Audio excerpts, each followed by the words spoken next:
Seorang bangsawan Jawa bernama Kanjeng Darmo mempelajari ilmu hitam yang dilarang. Ia percaya manusia bisa memanggil makhluk dari bawah lapisan tanah ketujuh. Kursi itu kemudian diwariskan turun-temurun. Tapi siapapun yang tahu sejarahnya, tahu satu hal.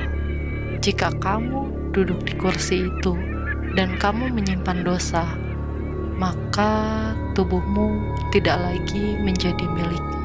Suara itu datang pada malam ketiga. Duduklah sebentar saja. Muncul tangan hitam mengelus lututnya. Tapi saat ia menoleh, tidak ada siapapun. Ia mencoret-coret tembok dengan simbol aneh dalam keadaan tidur. Dan di lantai dekat kursi itu tertulis dengan darah. Satu dosa, satu tubuh. Tapi Gilang dengan sisa-sisa kesadarannya menusuk perutnya sendiri sambil memeluk iblis itu. Yang dulu terikat dalam kursi itu bukan satu iblis, tapi satu roh utama dengan 5 jiwa yang terpecah. Kita lanjut ya. Nadia menghubungi seorang paranormal bernama Kiai Suro, ahli warisan mistik Jawa.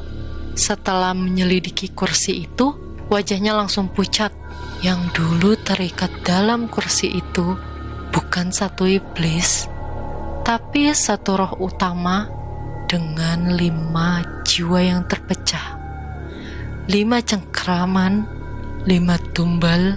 Kiai Suro menjelaskan, setiap kali iblis bangkit, satu bagian jiwanya dilepas. Setelah 5 tumbal duduk dengan dosa yang cukup, iblis akan sempurna dan tidak akan dibendung lagi. Gilang hanya lihat tumbal ketiga, kursi itu masih haus 2 lagi.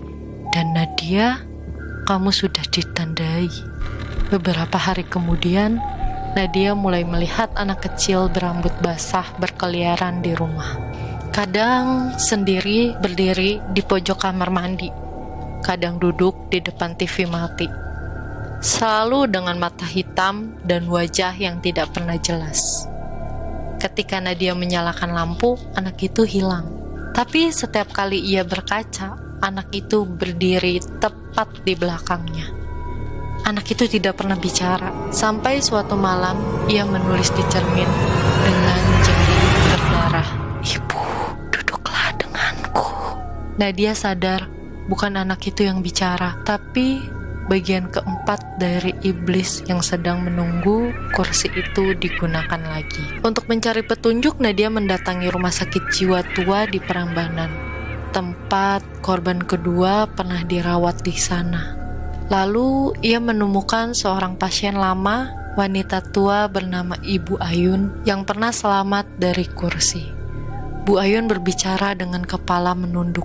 Aku duduk bertahun-tahun lalu, tapi aku tidak mati. Aku hidup, tapi aku tidak sendiri. Bu Ayun kemudian membuka bajunya dan ada wajah kecil tumbuh di punggungnya. Matanya terbuka, bibirnya tersenyum. Dia tinggal di tubuhku, menunggu dipindahkan. Nadia muntah, tapi sebelum ia pergi, Bu Ayun memegang tangannya dan berbisik, kalau kau tidak mau jadi tumbal keempat, berikan kursi itu ke orang berdosa lain. Biarkan dia duduk, maka kau selamat. Nadia mencoba mengusir kursi, membakarnya, menyiram dengan air kembang, melemparkannya ke jurang. Tapi kursi itu selalu kembali. Dan kini setiap kembali, kursi itu tidak sendiri.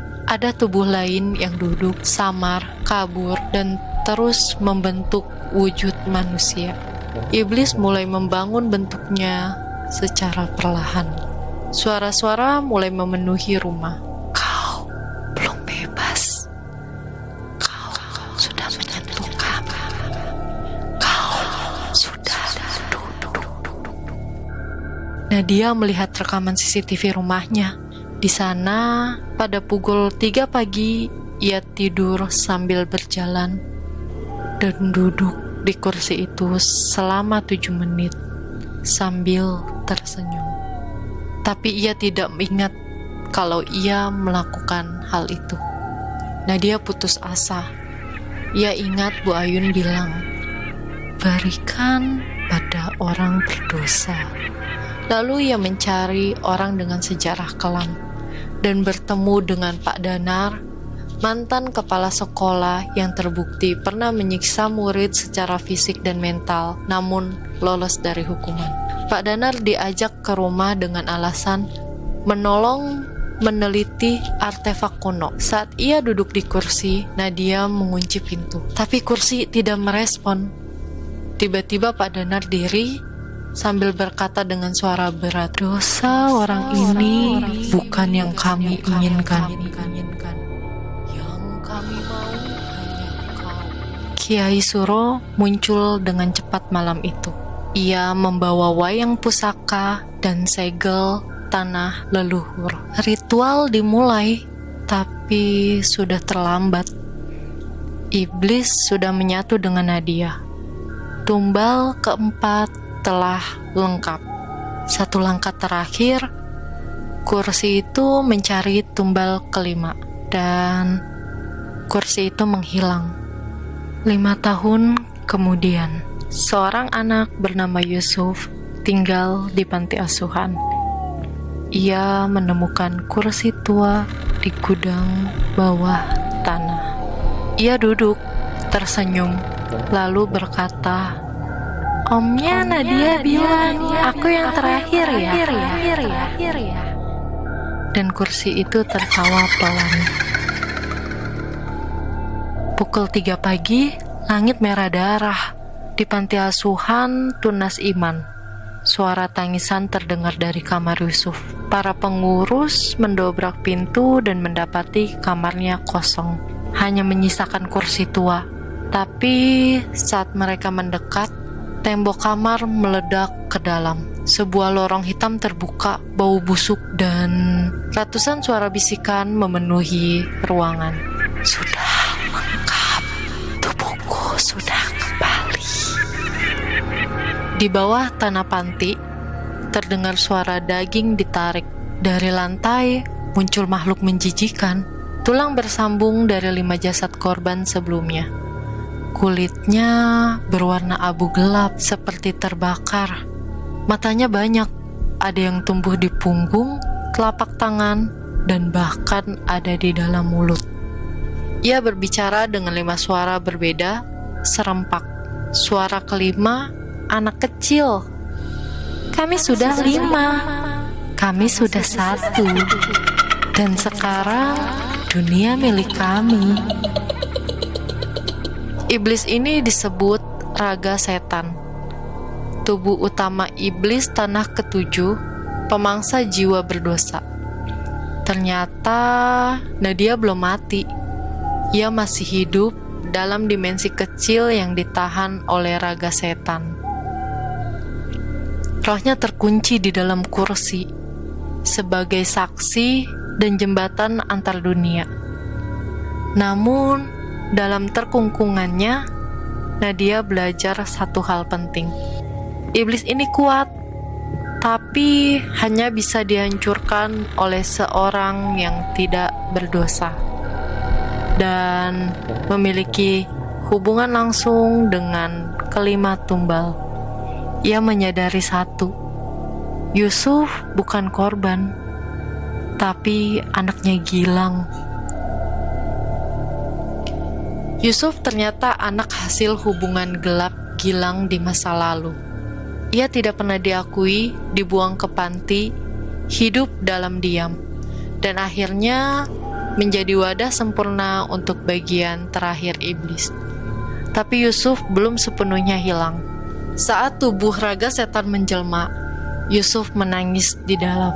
Ia melihat kenangan para tumbal, ayahnya yang mengabaikannya, Nadia yang mencoba menyelamatkan, dan iblis yang menawarinya keluarga. Kalau kau menyerah, kau tidak akan sedih. Namun Yusuf menolak. Nadia dari dalam kursi memanggil Yusuf. "Nak, kau bisa hancurkan dia. Kau belum penuh dosa. Kau masih bersih." Namun, Yusuf mengingat semua dan duduk di kursi untuk terakhir kalinya. Tapi kali ini bukan sebagai tumbal, melainkan sebagai segel baru. Tubuh iblis mulai retak. Suara dari mulut-mulutnya mengerang, "Tidak, tidak, tidak ada yang boleh menyegelku lagi." Namun, Yusuf membuka mulut dan berteriak, "Kembalilah ke lumpur dosa, tempat kamu berasal." Ledakan cahaya dan tanah berguncang. Iblis tertarik ke dalam kursi yang retak menjadi dua, lalu hilang di dalam tanah. Yusuf tersungkur, namun tubuhnya tetap diam. Dan dari matanya yang terakhir terbuka, mengalir air mata. Nadia memeluknya sebelum tubuh Yusuf menghilang bersama segel kursi.